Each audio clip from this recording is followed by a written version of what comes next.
That's a great idea.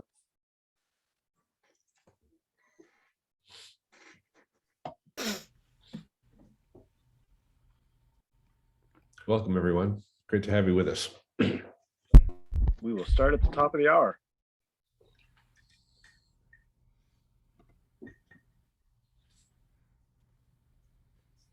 Oh, and welcome, Jacob.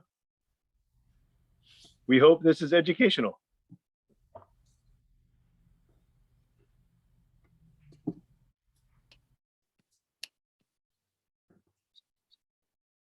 All right, if you are just joining us, you have found your way to the Space Education and Consciousness Symposium. Our keynote speaker, Janet Ivey, has left us a welcome question. Here we are. What's your favorite quote about space exploration or consciousness? Go ahead and throw that into the text chat.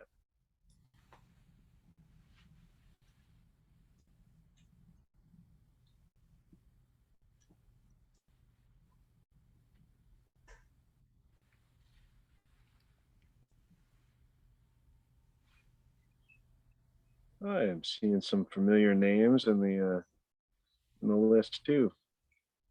Welcome, Aziz. Welcome, Liam. Ron, I think you can grab Liam as a co-host before his session. I just did. Thanks. And welcome, Stan. I'm sure I'm missing others, but it's great to see some familiar names jump out. And Paula.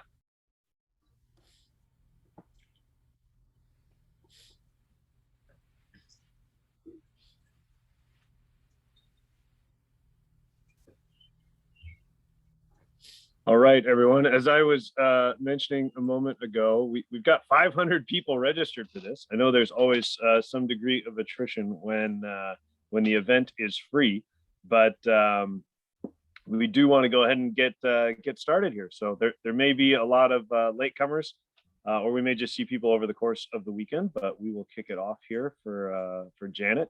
The sessions are also being recorded, so you guys will be able to make your way back after the fact and catch all the content, and hopefully we can make the most of it and the most of all the presenters' investment in it as well. So welcome to the Space Education and Consciousness Symposium. For what it's worth, I'm Mark Wagner. I'm one of the organizers. You can see on camera Ron Rossano right now. Anahita Nizami is also with us. A number of today's presenters are already here as well. You'll see them as co-hosts at the top of the participant box. I've got a few words to say by way of housekeeping and setup before introducing Janet, but I'm going to go ahead and kick off with that now. So welcome to the event. Thanks for being here straight away on Saturday morning. So really always inspiring to see when people are willing to spend their Saturday learning at an event like this. So I imagine there are a number of new friends in our attendee list already. Among the participants we're looking at here. So welcome to all of you. For this event, it's worth taking a step back and introducing a concept called the overview effect, which was coined by space philosopher Frank White in 1987. As he tells the story, he had this insight while he was flying a plane and looking down at the Earth. But the overview effect describes what a lot of astronauts have shared as a change in consciousness or even a change in identity when they're able to view the Earth from space. It's a complete perspective shift when they're able to look down on the whole planet and see that there are no borders and see quite clearly that we're all in this together on spaceship Earth, hurtling through the blackness. And it sort of makes a lot of the pettiness and the conflict between humans on the Earth seem a lot smaller. So the overview effect informs a lot of what we're doing here today. And I will draw the direct line between Frank's work in 1987 and what we're doing now, because Frank went on to write a couple of other books beyond the overview effect. And the overview effect itself is in its 4th edition with a number of new astronaut interviews at the back of the book. Highly recommended. He also wrote a book called The Cosma Hypothesis about humanity's expansion into the solar system and beyond, and a book called The New Camelot about the sort of culture we might create there.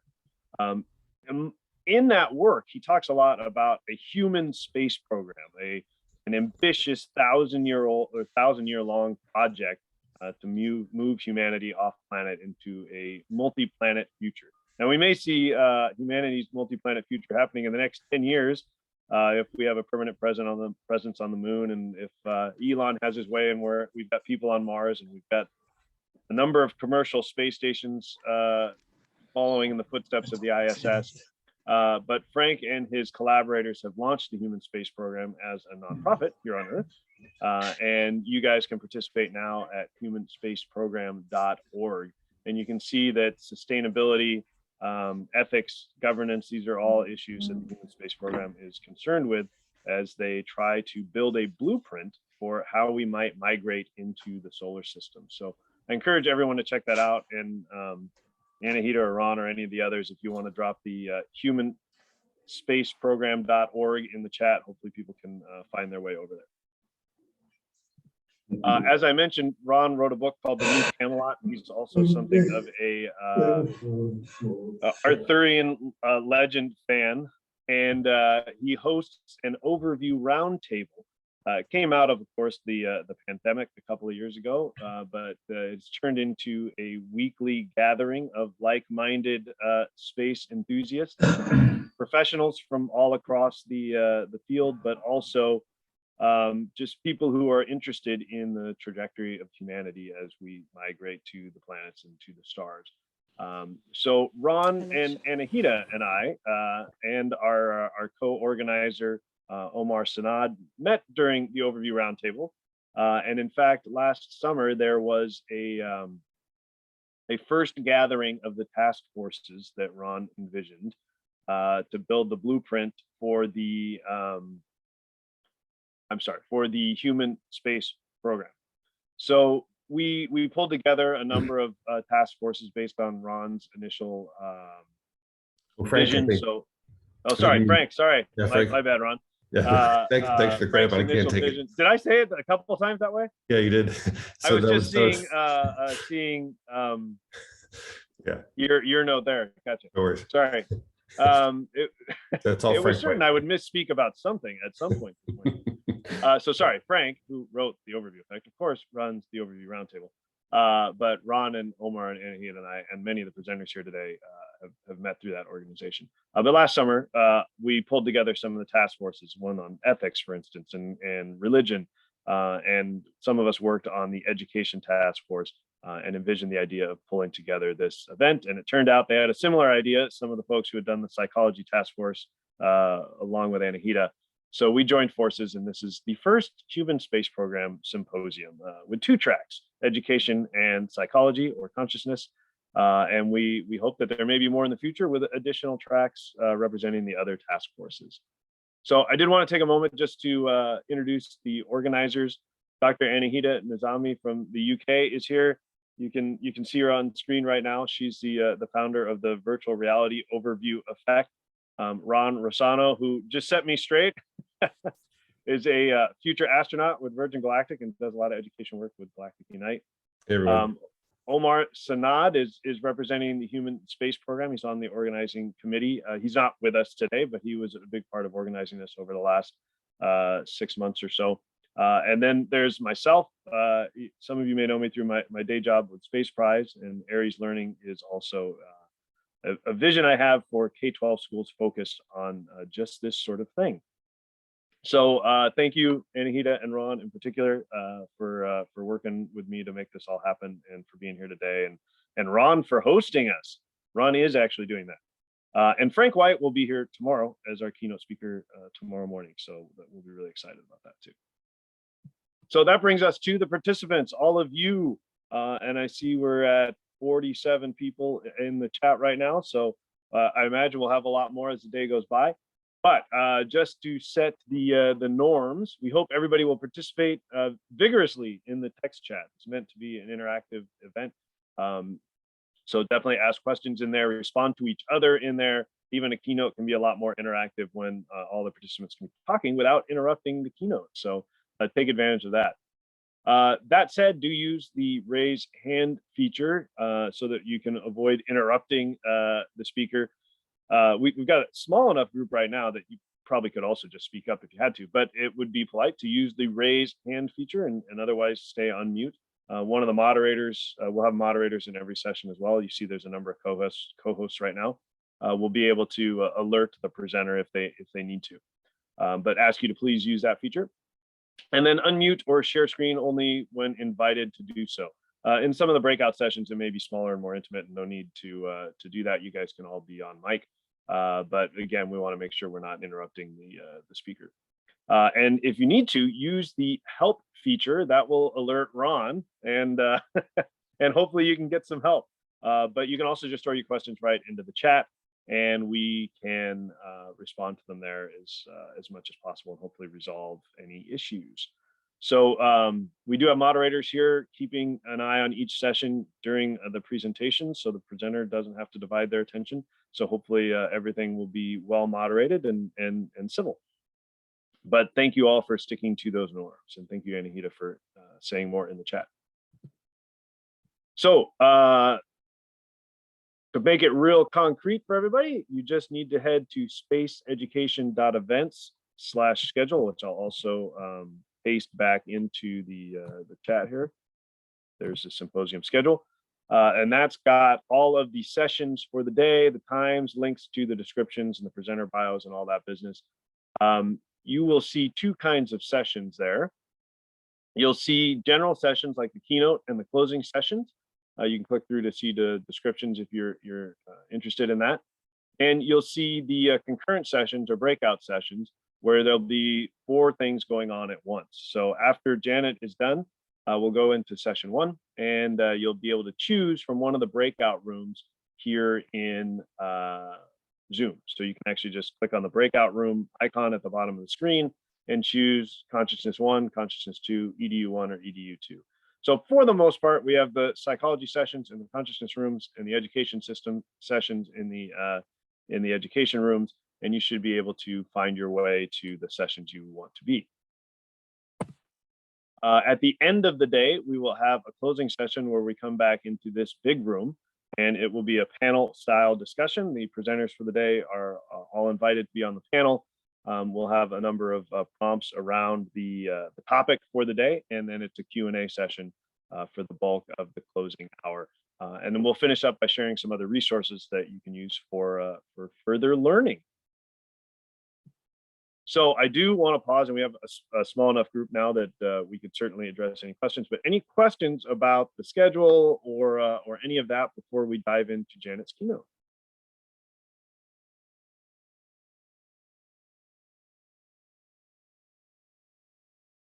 Okay, sounds good. And I think maybe to answer the question I do see in the chat, if there is a sort of active discussion, feel free to participate in that. The presenter can kind of moderate that how they see best. But in general, if the presenter is going on with their presentation, yes, please use the raise hand or just drop your question in the chat, because we can be very active there. All right, just excitement. Fantastic. All right, I want to briefly introduce our keynote speaker this morning, Janet Ivey. Thank you for being here, Janet. We are thrilled to have you. Janet is, of course, the creator and CEO of Janet's Planet, and you can see this on the online and on a public television station. She's also the president of Explore Mars, and I have to say the Humans to Mars Summit has been an influential event for me, Janet, and we can only aspire to that kind of online event greatness. So we're excited to have you be a part of. We're going to be in person for the first time since 2019. So if you guys, any of you are interested in making your way to Washington, D.C., it's May 17th through the 19th. There will be a hybrid and online component.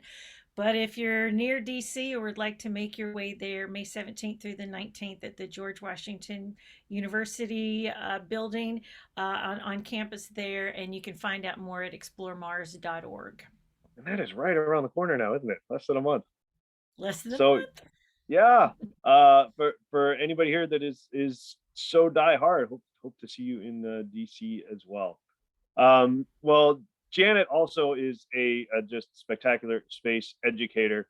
If you don't mind me going off script from the bullets, Janet, it's been great to be in contact with you and hear all your stories about connecting with little ones throughout the pandemic, and all the work that you do with kids, and from building rockets to designing space socks and all that. It's really fantastic to have you come and share your experience with the folks here. I'm going to let you take it away. I'm going to stop sharing, and you can take over the screen. Everybody, let's hear it for Janet. Uh, Thank you. Feel free to put your applause in the chat too, and or on camera if you are. Beautiful. No, guys, thank you so much for being here. Out of everything that I do, kids are indeed my favorite topic in education. And let's see here. Let me get this up full screen. So, today, as I begin, just to set the stage for the really kind of like, I guess, the genesis of the thought behind this presentation is when March of 2020 happened for all of us. Everything on my calendar, 2020 looked to be pretty much the best year that Janet's Planet was ever going to have. We had tons of live performances in theaters across the country. We had camps abounding, and that all like quickly just faded from the calendar. So very quickly I became like really anxious, just kind of being locked down, and what do I do? So I will tell you that I had a moment where I rather sat down and cried in my coffee, and the prompt that I received, however you guys received those sort of divine impressions, was, you need to be with kids. And now this is before I knew you could get Zoom bombed and that sort of thing. But I was like, hey, kids, who wants to learn about the solar system? Meet me online tomorrow at this Zoom address. And, I learned my lesson that you need to not put your Zoom information out there publicly. But the first day we had 26 kids. The next day we had 76. In my naive brain, I was like, I'll do this for a couple of weeks. And then 9 weeks later, we had served 1,200 kids around the globe. And we continued. A friend reached out and said, hey, there's a grant you should apply for. So the last couple of years have taught me even more about this topic in a different kind of way than even doing the outreach. I've always been a person, and especially it's like, I don't think I would, for all of you who teach inside a classroom, let me bow before your divinity. I think it is the most holy work that you can do. I have the occasion and the privilege to come in and be an informal educator, get everybody super excited, share this knowledge, and I don't always get to do the follow-up. And what I've been doing in the last couple of years is been able to track students across 2, almost 3 years, and that's been profound. But as I enter into this conversation, let me just tell you, I'm not coming to you necessarily with any grand solution. At the end of that grant cycle with NASA, after 9 months, I really wanted to have this incredible, like, educational, pedagogical, very fancy sounding summation of what I had learned. And it ended up being incredibly simple. That it's like you got to love first and teach second. And you can have the most powerful curriculum, like lesson plan ever, but yet you get online with kids, or you get in the classroom, or you get in that informal setting, and what you need to do is you need to listen to Maggie tell you about her pet snake, or Abby take much longer than you would like to tell about something that's important to her, because it all comes down to relationship and figuring out what the kids need the most and what we humans need the most. And I think that's the challenge, right? When we think about like space exploration, we're like, what's the meaning of life? Are we related to other things out there? I'd love to kind of place in your minds, because I'm going to have a moment where I ask you questions here in a bit. But it's like, if we think about what is the meaning of life, I want us to think about what is the meaning of education as it relates to space. And when we think about meaning, that all comes from consciousness. And so it's like, to source meaning about education, it's like we kind of really must go to this level of deep heart, soul searching stuff. I asked you what your favorite quotes were, and I wanted to share a few of mine. I love this one by Robert Goddard. It's hard to say what is impossible, for the dream of yesterday is the hope of today and the reality of tomorrow. Maybe this is probably my favorite. Truly, we're on a journey to keep an appointment with whatever we are. Gene Roddenberry. And then Van Gogh, for all you artists. I saw somebody's teaching at an art and design school out there. I am seeking, I am striving, I am in it with all my heart. And then to keep it kind of like in that philosophical mode, here's a quote from my favorite theologian, Frederick Buechner, who says, "You will always be called to the place where your deep gladness and the world's deep hunger meet." And I can tell you most assuredly that when I am working with kids, and it doesn't matter whether they're 5 or 15 or 55 or 95, it's like kids of all ages, of all hearts, I am standing knee deep in my gladness. So I wanted to go over a few words, and it's like you guys are brilliant people, so you already know these things, but let's just kind of embrace what sacred means, right? Devoted exclusively to one service or use as of a person or purpose, entitled to reverence and respect, highly valued and important. And I found that working with kids, you must kind of go to that moment of sacred. Let us be doing it in the service for the kids, for what they need, for where they are. And you're going, whew, Janet, that's a lot. Can I just present and be awesome and they absorb it? Oh, maybe, but we have to flip it. And it's like the education proposition isn't so much one of ego. It's like, how may I serve? How may I serve this one and this one? I often talk to people who are trying to solve incredible world issues. And I think so often we think in grandiose terms that we must do it in the macro, right? It's got to be the big numbers. It's got to be the big algorithms. It's got to be like, it doesn't matter if unless it's famous. And I'm going to turn that on its head, and I will tell you that I don't think that's how it goes. I think it happens in the micro. And I think it happens moment to moment to moment, to kid to kid to kid. And we have to have enough good adults like yourselves showing up to offer that one drop. When I speak of the sacred, I can't help but tell you about this fantastic article I saw back in the 90s. And it was the story of this photojournalist who happened to be in Rwanda, kind of taking pictures of the genocide that was happening there. And he tells this story that one day, they were triaging folks, and he's picking up his camera to take a picture where most certainly these are the folks that are not thriving, if you will. And he says, I didn't know if my eyes were bleary, but I thought I saw movement. And so he's like, well, all right, let me raise up my camera again. And again, he saw this one slight movement. And now it would take him a couple of hours before he could convince people, no, I think somebody's still alive over there. So they finally pull this gentleman from the rubble, and they offer this completely dehydrated man a full cup of water. Well, he couldn't drink the full cup, but it was drop by drop by drop, this photojournalist said, over the course of 3 days. And finally, after 3 days of drop by drop by drop of water, he could finally take that full cup. And the reason that story is so profound to me is the photojournalist said, I realized that day I am never responsible for the full cup, but I am responsible for that one drop. And that hit me hard, and I carry that with me. And I want to kind of encourage you guys to think in that way as well, that it really does come down to whomever crosses your path. For that student that goes, hey, could I have a little extra of your time? Yeah, it's like we've got a busy world, probably have other things, but you saying yes will mean the world to them. And that will be the way that you will honor that one drop that you're supposed to give. And then my good hope is that every other good human offers their good drop for that kid until they have a full cup.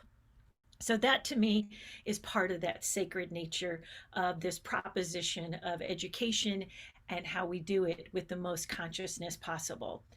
Permission, the act of permitting, well, that's obvious.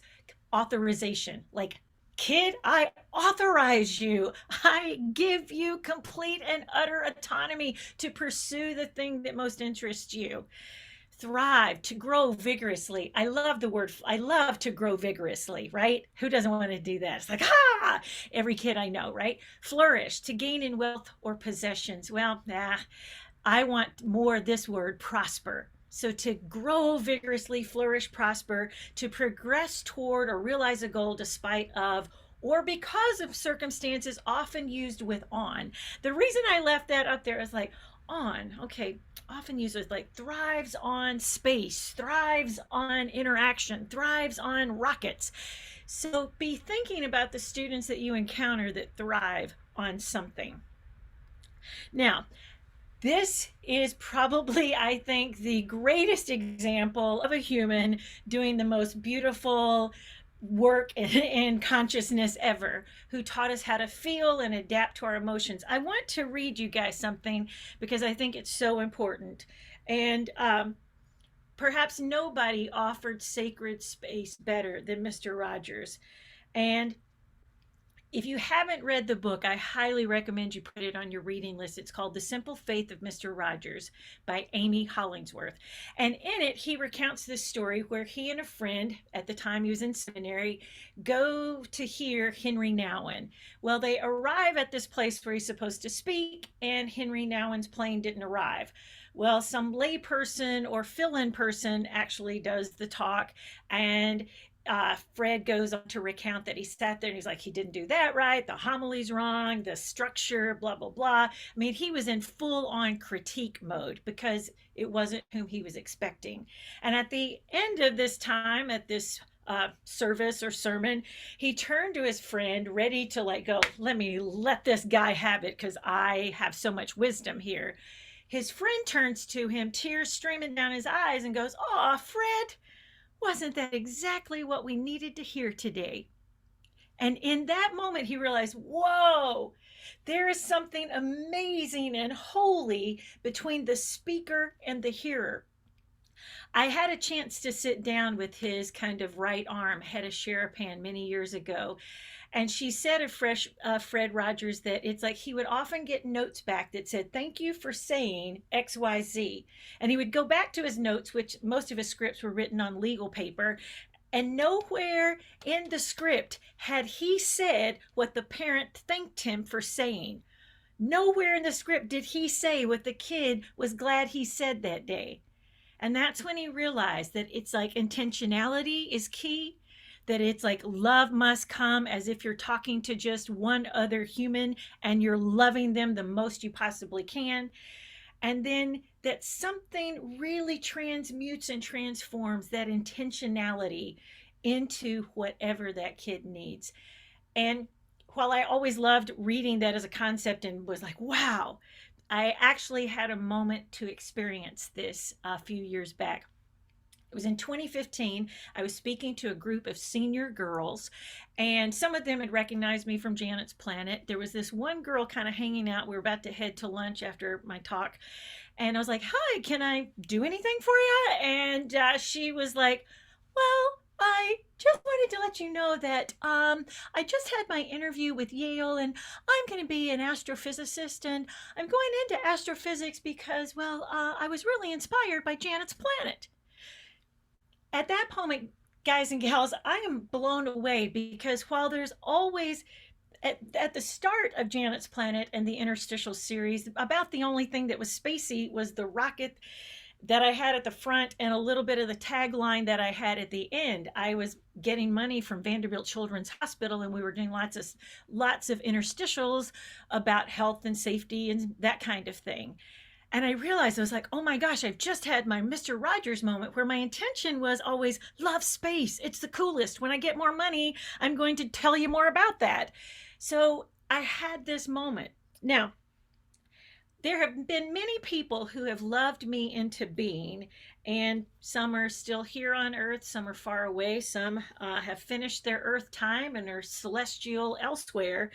But I want you to think about all of you have somebody special in your life, a mentor, a teacher, a colleague, a family member who have literally loved you into being, who gave you permission to thrive and permission to dream. Mr. Rogers did this when he accepted the Lifetime Achievement Award in 1977 at the Emmys. And I just want to take a page from him and do it right now.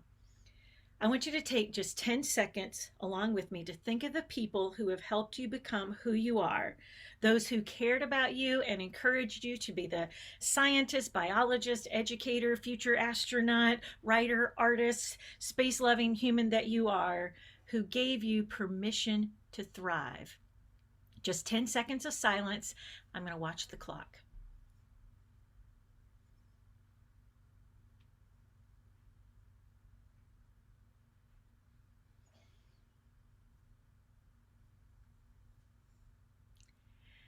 Just think, whomever you've been thinking about, how pleased they must be to know the difference you feel they made in your life.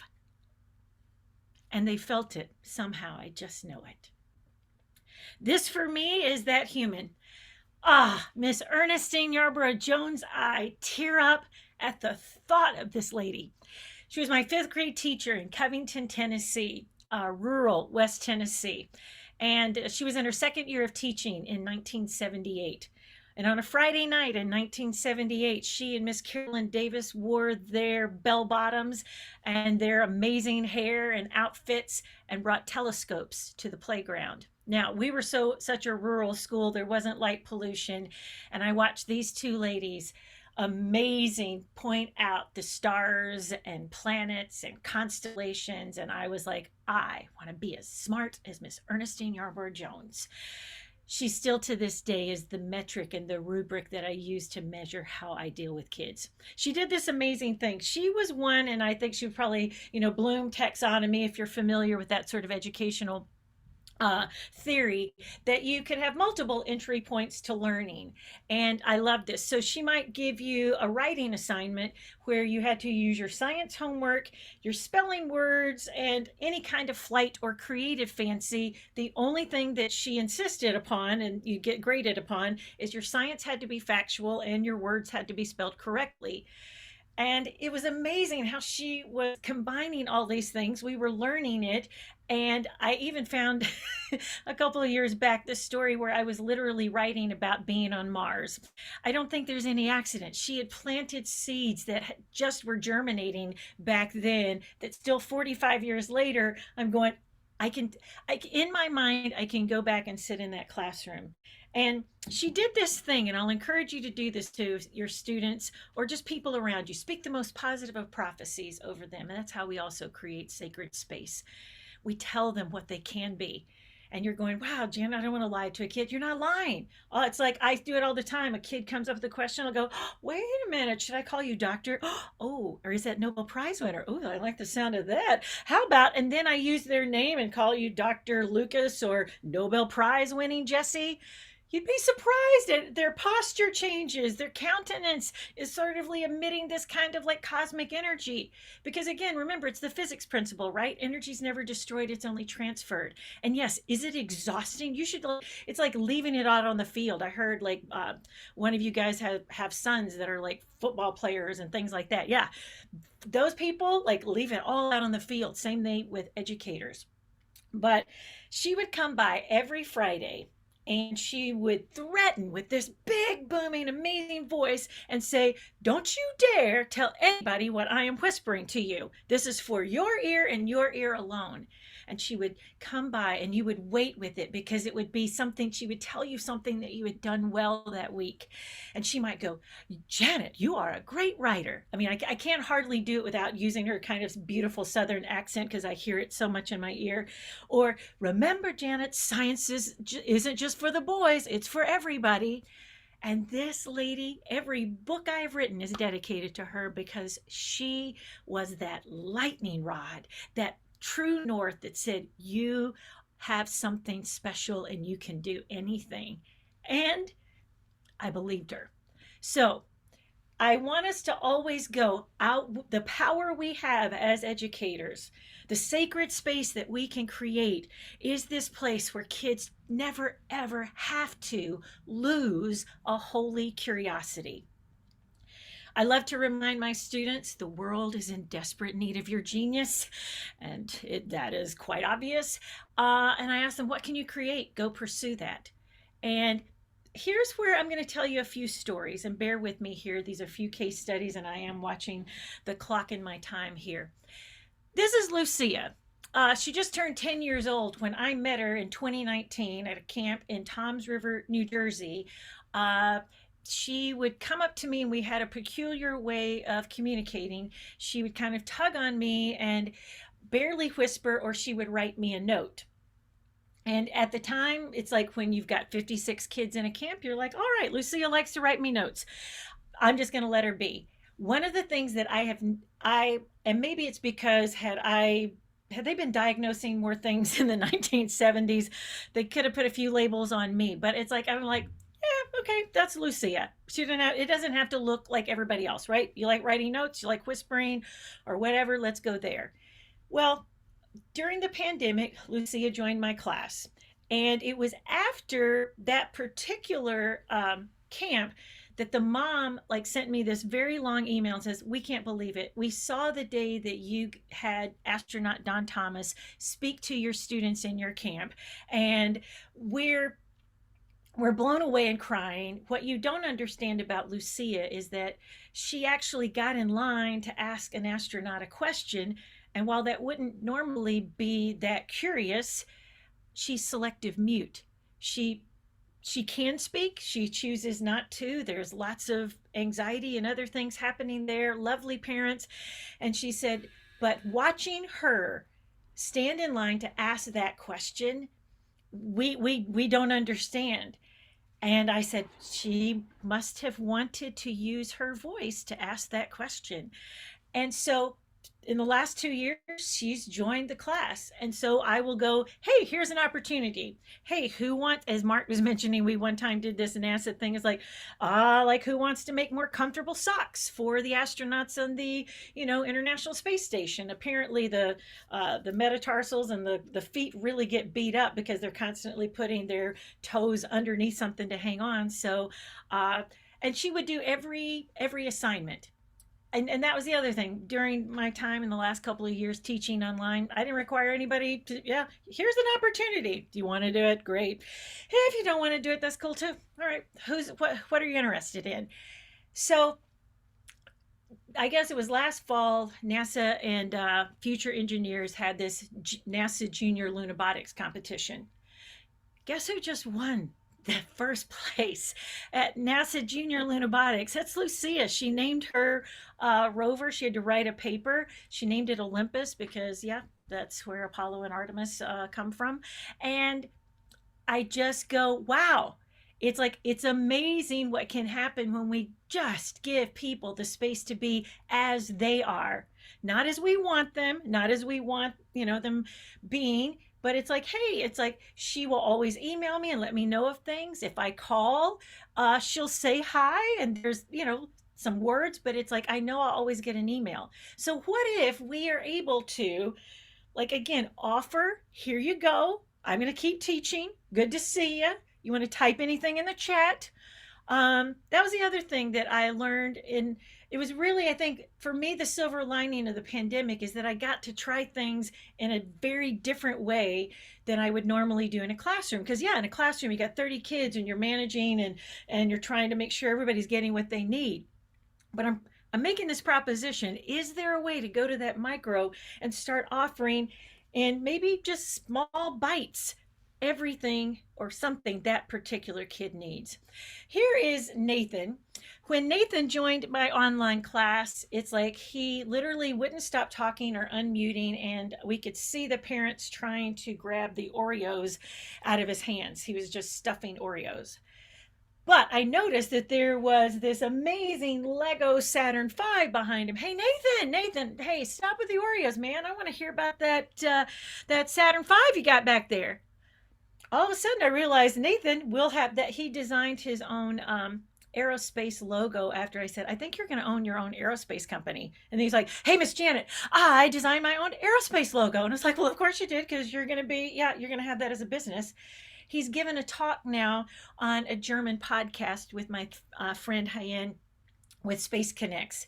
It's like his favorite engine is the RS-25. You just have to find what is important. And is it messy? Yeah, it's a little bit. Hey, Nathan, love you, bro. I love you, but I'm gonna mute you. I'm going to mute you because I love you, but I gotta get something. But I want to hear from you. But Nathan, I see that you are so wanting to tell me something. What is it? And then you make time. And sometimes it's like you got to make the time even if you don't have the time. Does that make sense? You got to create that sacred space where you go, you know what? Nathan wants to tell me about something today, and he's going to do some funny voices, and he's going to get to the point here in a bit, and I'm going to listen. And because we did that fairly consistently, I'm hoping the proof is in the pudding. We get a note from Nathan's mom saying, "My son is on the spectrum. He has never had this positive of an experience, and I think it's just because somebody finally let him speak." Isn't that something? Somebody finally let him speak. He's a genius. He knows his rocket stuff. He was constantly building something in their garage, and all you got to do is give him just time to speak. Now, if you're in a classroom and you got to do that exit ticket and you got to get to that test, it's incredibly difficult. I know. But I'm proposing, if we're going to, Anahita even kind of mentioned it earlier, what will that school on Mars look like? I don't know that we will teach everything by rote. It will be important to teach them what they need to survive, what happens if the oxygenator breaks, what we need help down, in the greenhouse. We're going to be needing to teach things that are relevant to living and thriving. So I want you to be boiling that question around and seeing what kind of comes up, because I want to know, how will education on Mars, if we designed that curriculum now, what would that be like? And could we eventually take what we think we will need to do on Mars and make that earthbound?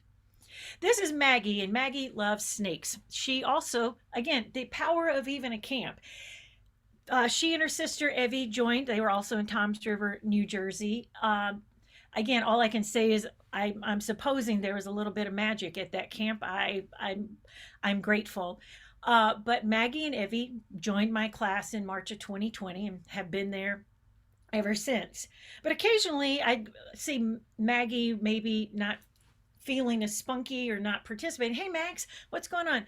Oh, I'm just checking in on Toby. Toby? Who's Toby? Oh, Toby's my pet snake. Oh, well, you should show us your pet snake. And she would come alive. And then one day she's like, "Miss Jan, I can't wait to introduce you to Toby." And I'm like, I can't wait to meet her, but I'm a little, meet them. I'm a little afraid. So I said, "How about you do this, Mags? Because I don't know that much about snakes, and I wouldn't actually say I'm a snake person. Perhaps you can debunk some myths that maybe would make me feel more comfortable when I do get to meet Toby." She was only going to do 5 minutes. She did 45. She was like the professor that you want having in charge of your some botany class, or the expert herpetologist, or whatever that might be. It was stunning. And then even more so, the more excited she got about it, the more excited the kids' questions in the room. I just stood back and watched. We must create room where we give kids to offer their genius, even if it means going off our own script, off our own best laid plans. And so think of educating, as for me anyway, is really improvisation. It's like you can come in and you're like, "Whoops, yep, that's not going to work today. What are we going to do now?" Because the energy in the Zoom room or in the actual classroom can be vastly different. These 3 kids have never met in person, only met online. They all have very interesting stories. Abby, the girl, has struggled in the last couple of years with CPRS, which is apparently only 7% of kids have it. It's a rare pain syndrome. She would come to class, I'd get a private note in the chat that would say, "I just don't feel like turning my camera on." Okay, but glad you're here. Let us know if you feel like sharing. Sean in the middle with a cute red shirt and the tie. He was 7 when he joined. He was very vocal that he was dyslexic, and so sometimes he would ask me to record meetings because he might not be able to read everything. His brother Brian, there with the solar system tie, is already taking calculus classes at the collegiate level, and he's 11. But together, it's like in the last year, they really have become fast friends, decided. And again, I just said, hey, the FAA is doing this Minecraft, build your own airport challenge. Why don't you, whoever wants to form a team. These three did it. Again, it was kind of like, you guys do it. You guys know more about this. And they ended up winning first place for the K through 6 primary airports. And it was funny, I was the keynote for that particular event, so I couldn't even claim them as my own, or it would look like nepotism. It wasn't. They chose me to be the keynote way after the kids had won. But again, it's giving kids space and time and introduction to other kids that have similar interests. There's another one of my students. I mean, it's kind of been, they've been stacked up, these wins. Astronaut Don Thomas emails me and says, hey, the taikonauts and the Chinese embassy have asked me to get kids questions submitted and to ask the taikonauts before they come back to Earth. Can you send this out? Well, Christopher was one of 8 kids chosen out of 300. Christopher is fantastic, lives in Miami. He's an actor. He's on this series called Ultimate Invasion, and he loves his space. So he'll come and attend. And again, this isn't me giving them the information. This is me, writing it down or doing the work for them. This is me simply going, hey, here you go. Take what you want. And there you are. And I list all of these kids' names just again, for you to consider, how do we create this? How do we give them permission to be exactly as they are? Jesse is a name whose dad, right as we were beginning classes online in March of 2020, his dad was in the hospital with his first bout of COVID. And luckily, his dad came home that summer. It looked at and appeared as though he were recovering. And then by August of 2020, Jesse's dad was back in the hospital and actually passed during the Human to Mars online summit of 2020. Jesse loves Hamilton, and he's a great artist. And he would go, hey, can I teach kids how to draw something? I was like, sure. I just made it more, I made them more important than I made my lesson plan. And he had gotten, I guess it was right after Hamilton had been released, and he had drawn the really amazing Hamilton characters off the Broadway show that he had seen online. So I sent it to Lin-Manuel and said, I sent it to his foundation and said, hey, I've got a kid who loves space. He loves art. His dad just passed. Would there be any way that you might take a look at his drawings and just encourage him to keep being creative and keep dreaming and keep thriving? And so it took about 6 weeks. And then sometime in October of 2020, Jesse received an envelope from Lin-Manuel himself saying, you must have had an amazing father just like Hamilton. And again, it's that power of like sending out the cavalry and sending out the request, not sure if another human will say yes. But at that moment, Lin-Manuel, as a good human, did his drop and sent Jesse that. And his mom later said what a difference that made. I could go on and on and on with every example that I could give you. I'm like the grandma with the pictures of like, hey, you want to see another picture of my kids here? Because they're super cute. And there are so many. And I will tell you that at points in time, my husband would even tell you that he was like, honey, you're exhausted. And I was like, yep. But in the service to these kids. So again, trying to figure out where that work-life balance is, I think, is something I can certainly begin to think about how to do that a bit better. But in the last couple of years, I've been able to see how if we track these students and you stay in touch with them over a period of time and you give them permission to be exactly as they are, not expecting them to fit into any box or norm or structure. Now, For those of you, but Janet, it's like education has to have some kind of scaffolding, has to have some kind of parameter, some kind of something. And I'm like, yes, yes, here are some things we know we need to know. But isn't it time to figure out, can we personalize it? Ander, for example, loves to cook. So he made a Mars menu that I will say rivals. He made it vegan. It's amazing what he decided to do. Adia wants to be the first person to play the piano on Mars.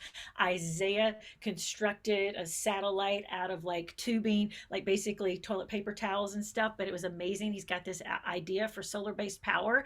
And again, he's never heard a speech on it, but I'm like, kid, you need to go to the National Space Society convention where you can talk to people who are talking about solar-based power. Sachita and Catherine are about to finish a paper on an experiment they sent up on a high altitude balloon launch. It is imperative that we give kids a chance to have experiences that matter. We get to figure out and continually go, all right, what about this? What about this? I've got some poets, I've got artists, I've got space lovers, I've got engineers, I've got biologists. It's like, where rocket engineers, how do we find what you like to do and how can I feed you that kind of information and point you toward a path of curiosity? All right, let's see here. If you haven't had a chance to visit this site, I really encourage you. It's abibu.com, done by my friend Alfredo Munoz, who does so much outreach, and he's already designing kind of a Martian city. So after everything I've shared about my kiddos, I want you to take a picture here. We will know that we are thriving on Mars when kind of humans, Martians, begin to have families there. And when that happens, what will that school look like? And I would love to hear from some of you, like, what will that school be? What will the coursework be? What will be the requirements? Will there be graduation? So if anybody wants to raise their hand or unmute and tell me what they think that's going to look like, I would love to hear.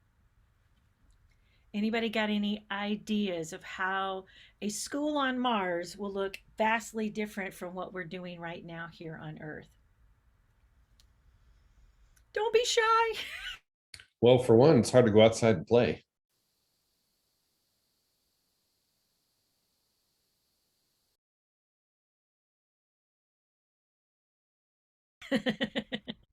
Lava tubes could be very fun, you know? It's like, see what you can find down there in the lava tube. Anahita. Hi, yes. So I was thinking about will schools on Mars be sort of mixed in terms of age differences and so, you know, different developmental milestones, and you were talking about neurodiversity, but maybe different ages. And would that work and could that work? Has that been a sort of a conversation that's been had? You know, it's like it's almost a return to the old red schoolhouse where there was just one room, right? And that's what I ended up happening when I was teaching online. I might have kids that were 6 or 7, and I might also have 14-year-olds. So I just decided to teach at that 12 to 14-year-old. And if the 6 or 7-year-old had a question, we'd catch them up.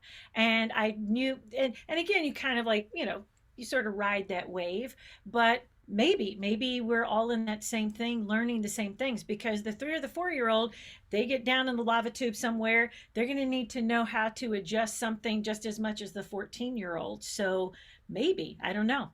All right, is it Shmuel? Samuel? Shmuel? I'm not pronouncing. Yeah, I hear. Yes. What do you think? I want to ask you, I do write question in the chat. By now, I will ask via my voice. I want to ask you how, according to you, need to look educational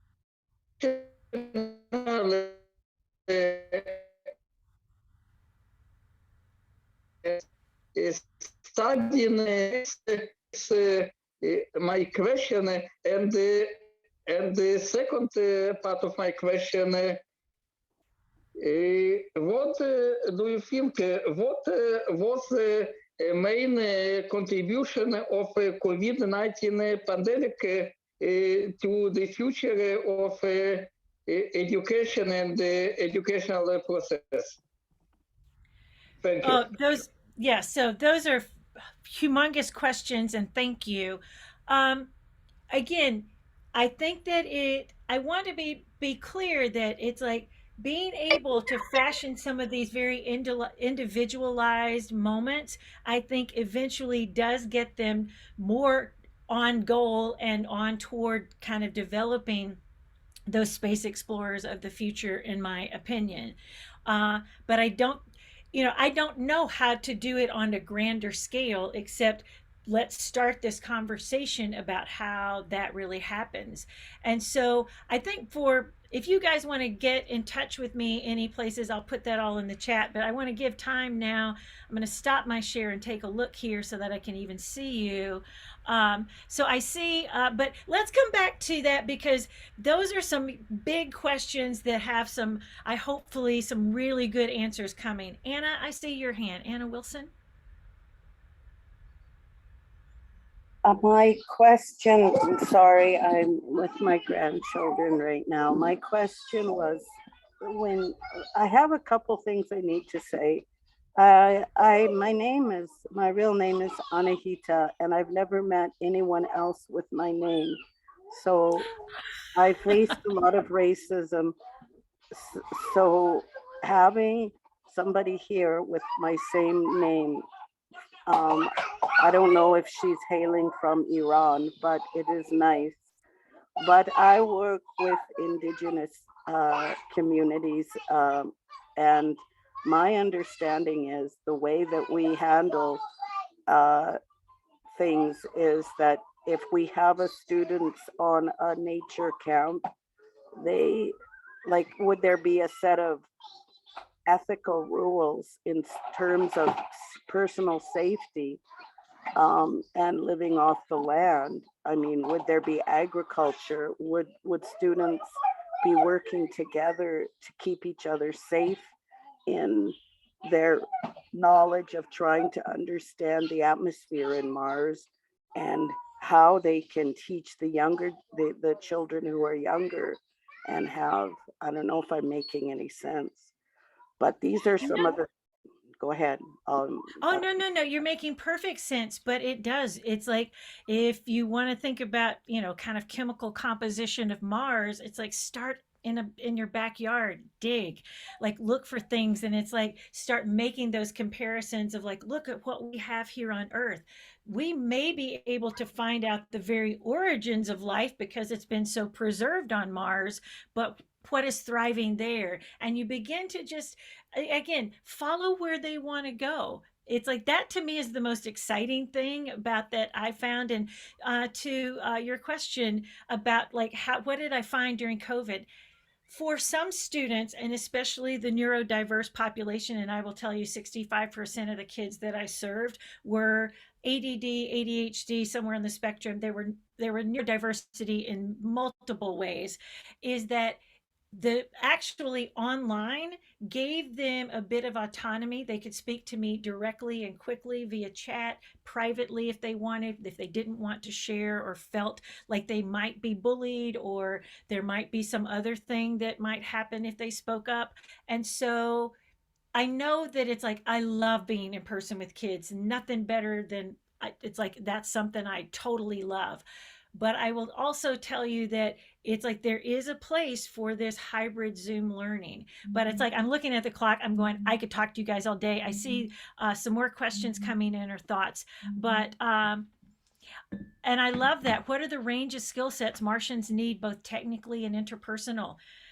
To me, Kevin, I'll say that interpersonally, everything that it's like, I think what Frank White has written about and the astronauts talk about, it doesn't matter when you are on mission, space shuttle, International Space Station, Moon, or Mars. It's going to be, you will put all personal feelings aside.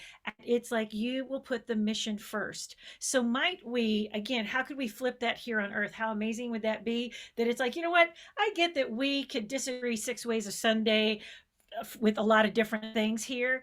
But what if we just put the mission first, that everybody gets to thrive, that everybody gets to have equity and do the things and not, and so that flips the script, right? Where we think about it's like we start to concentrate, and mission will be survival, because it's going to be this harsh place that the only thing that you're going to want to do is like, all right, we're going to learn how to live and work with machines, we're going to interact with machines, we may even be part machine, as I've heard some now medical ethicists will say maybe not, but I've heard other people go, we might all at some point have to have an artificial heart on Mars, because it's like over time your muscles lose that heart pumping power. That heart's going to be important. You have to have an electrical one.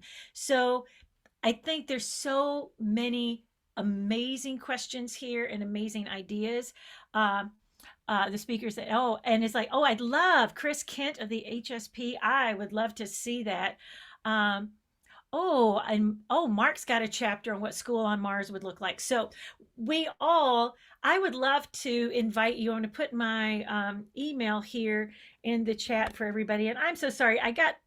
This happens every time. I got so involved in my presentation that I didn't get to see the chat as much, but